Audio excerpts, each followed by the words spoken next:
Morning friend. आज का दिन आपके लिए बहुत ही अच्छा हो, मैं यही कामना करता हूँ। अब आगे की बात करते हैं। तो आज मैं आईटीबीपी का एचसी ड्रेसर वैकेंसी फॉर्म लेके आ रहा हूँ, जिसके बारे में कुछ जानकारी दूंगा, कैसे अप्लाई करना ये सारा कुछ बताऊंगा। तो अब स्टार्ट करते हैं वीडियो को लंबा करने से पहले।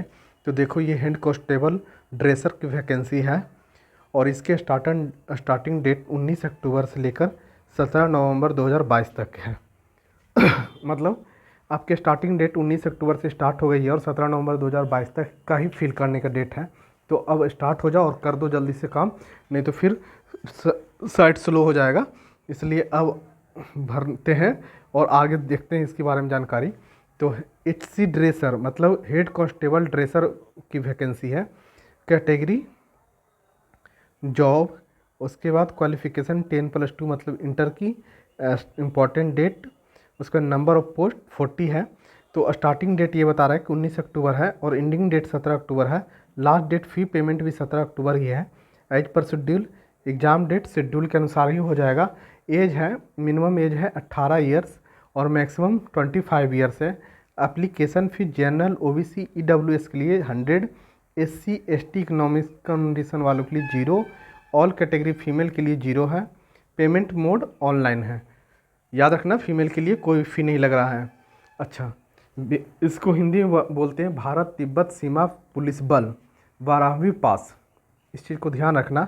अच्छा, इसकी क्वालिफिकेशन ये नेसेसरी नहीं है, बट होगा तो ज़्यादा अच्छा होगा। 1 year diploma certificate in any army इस तरह के में किसी भी एक ईयर का डिप्लोमा कोर्स मांग रहा है।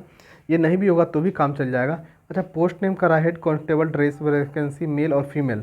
मेल के लिए 34 है और फीमेल के 6 पोस्ट है। जनरल में 17, ओबीसी के लिए 11, ईडब्ल्यूएस के लिए 3, एससी के लिए 6, एसटी के लिए 3, टोटल नंबर ऑफ पोस्ट हो गए 40। हाउ टू अप्लाई, कैसे अप्लाई करना है? तो ये बोल रहा है कि 2022 की वैकेंसी है। आपको www तिब्बत इसके ऑफिशियल वेबसाइट पे जाना है। तो उसको छोड़ो, मैं यहीं बता रहा हूँ कि इस पर क्लिक करेंगे और आपके लिए ऑनलाइन के लिए फॉर्म खुल जाएगा। तो ये जैसे ही क्लिक किए तो देखो इसका होम वेबसाइट आ गया। बहुत ही सुंदर लगता है, सौर दृढ़ता और कनिष्ठता के साथ जब देखते हैं तो ये देखो इसका लॉगिन पेज है। आपको सबसे पहले न्यू रजिस्ट्रेशन के लिए इसको लॉगिन, न्यू रजिस्ट्रेशन का कॉलम पे क्लिक करते हैं। जैसे ही इस पर क्लिक करेंगे तो इसका न्यू रजिस्ट्रेशन फॉर्म खुल के आएगा। ये देखो इसका साइनअप पेज हो गया। तो सबसे फर्स्ट कॉलम में first name, middle name, last name, उसके बाद email ID, confirm email ID, new password, confirm password, date of birth. अच्छा, पासवर्ड के लिए इन्होंने इंस्ट्रक्शन दे रखा है कि फर्स्ट एक कैपिटल डाल देना, उसके बाद स्मॉल डाल देना, करेक्टर एक @ या हैच, ये सारा कुछ डाल देना। तो इसका स्ट्रॉन्ग पासवर्ड बन जाएगा। स्ट्रॉन्ग पासवर्ड के लिए भी इन्होंने दे रखा कि 8 से मैक्सिमम 30 और मिनिमम 8 करेक्टर का होना चाहिए। तो इसको थोड़ा ध्यान में रख के आगे बढ़ना। और ईमेल आईडी ऐसा देना जो आपका चालू ईमेल आईडी हो। और डेट ऑफ बर्थ DDYMM के रूप में है, तो यहाँ से तो आप सेलेक्ट कर लोगे।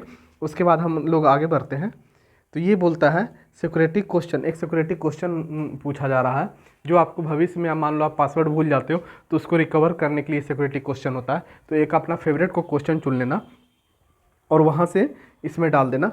मैं यहाँ पे हाईलाइट कर दिया है कि आपका डेट ऑफ बर्थ कितना होना चाहिए और एक 25 मैक्सिमम है, तो डेट ऑफ बर्थ उसी के अनुसार होना चाहिए। और उसके बाद देखो यहाँ पे ये बता रहा है कि कैसे कैसे आपका पासवर्ड होना चाहिए।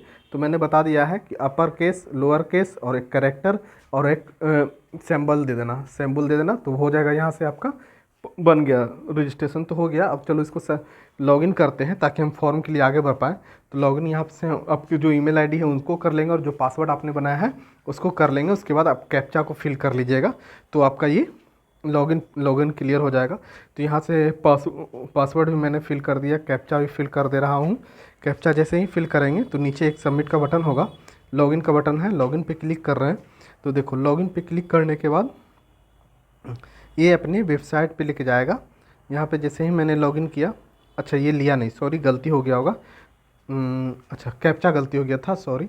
फिर यहाँ से हम लोग क्लिक करके जैसे ही क्लिक करेंगे पे यहाँ पे क्लिक करेंगे, ये अपने नेक्स्ट पे पर्सनल डिटेल्स पे ले जाएगा। तो जहाँ पे मैंने कुछ जो साइनअप के वक्त फॉर्म भरा था वो फिल करके आता है, तो वो ऑटो फिल होता है। तो मैं उसे दिखा दूंगा दूसरे पेज में। उसके बाद आपको एड्रेस भरने के लिए है, उसके बाद परमानेंट और कॉरस्पॉन्डेंस एड्रेस है। अगर परमानेंट और कॉरस्पॉन्डेंस सेम है तो सेम करके आगे बढ़ेंगे। उसके बाद रिलीजन है, नेशनलिटी है, इन दोनों को फिल कर लेंगे जो आपका रिलीजन और नेशनलिटी है। उसके बाद आगे बढ़ेंगे। तो आगे जैसे ही बढ़ेंगे तो देखते हैं नीचे में क्या है। एडुकेशन मस्ट ऑल, मतलब ये अच्छा क्वालिफिकेशन के लिए है। तो ये ट्वेल्थ बेसिस पर है, तो टेंथ का और ट्वेल्थ का तो डालना ही डालना है। अगर आपके पास और भी कुछ है तो उसका भी डाल देना। तो मैं ट्वेल्थ का डाल रहा हूँ। क्वालिफिकेशन है जो ट्वेल्थ का आप कहाँ से किए हो वो डालना है। मेल फीमेल का ऑप्शन डालना है। अच्छा, मैरिटल स्टेटस डालना है, और उसके बाद कैटेगरी है, जो आपका कैटेगरी है वो क्लिक कर देना। उसके बाद आपका ये सर्विस एक्समैन के बारे में पूछता है। अगर सर्विस में आप हैं तो क्लिक करो, नहीं तो आप आगे बढ़ सकते हो। तो यहाँ पे मैंने प्राइवेट और पीएसयू को कर दिया क्लिक। उसके बाद आगे बढ़ रहा हूँ। आरओटी, यहाँ पे 4 पॉइंट दे रखे हैं, चारों को थोड़ा ढंग से देख लेना। ये पहला कह रहा है कि आप स्टेट ऑफ जम्मू कश्मीर के डोमिसाइल हैं, तो 1 जनवरी 1980 से लेकर इसी के बीच के 31 दिसंबर 1980 तक के बीच का ही होना चाहिए, 89 के बीच का ही डोमिसाइल हो कि अगर है तो ठीक है। फिर कहता है 1984 राइट्स, मैंने विक्टिम किल्ड। ये चारों ऑप्शन थे, उसको देख लेना। अच्छा, ये देखो, ये इस लॉगिन के बाद का पेज है।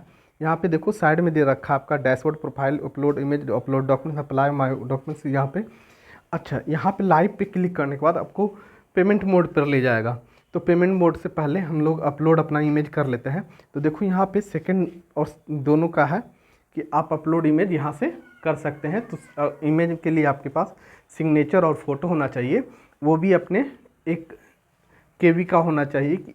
30 केबी से और 100 केबी के बीच का फ़ोटो होना चाहिए, और 15 केबी से 30 केबी के बीच का सिग्नेचर होना चाहिए। तो देखो, जैसे ही हम इसके पे क्लिक करेंगे अपलोड इमेज पे, तो आपके लिए इमेज का पेज खुल जाएगा। तो यहाँ से देखो हम लोग अपलोड इमेज पे क्लिक कर रहे हैं, तो ये आपका अपलोड का इमेज का पेज खुल गया। यहाँ से ब्राउज करके आपको पहले फ़ोटो सेलेक्ट कर लेना है, उसी अकॉर्डिंग आपको सिग्नेचर भी सेलेक्ट कर लेना है।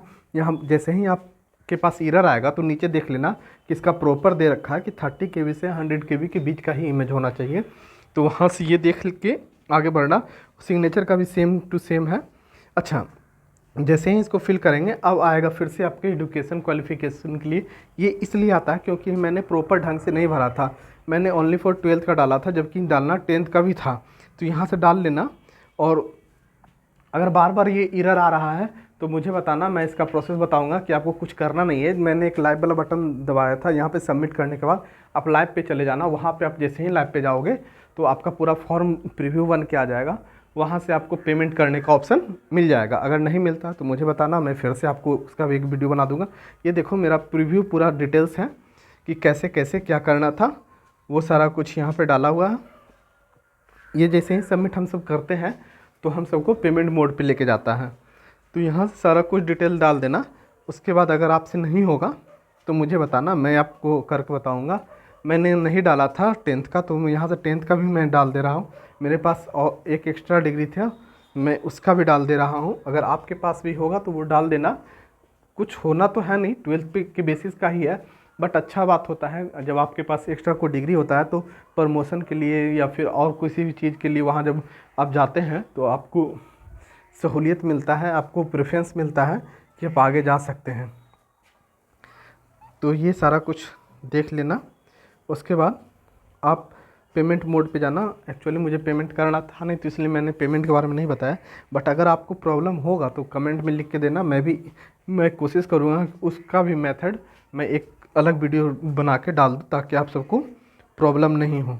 Thanks for my video watching, और प्लीज़ लाइक एंड सब्सक्राइब कर देना, ताकि मैं फिर से एक नया वीडियो आपके पास लेके आऊँ, और जो आपके लिए बहुत ही बेनिफिट हो और आपकी जॉब जल्दी हो, इसी आशा के साथ। बाय।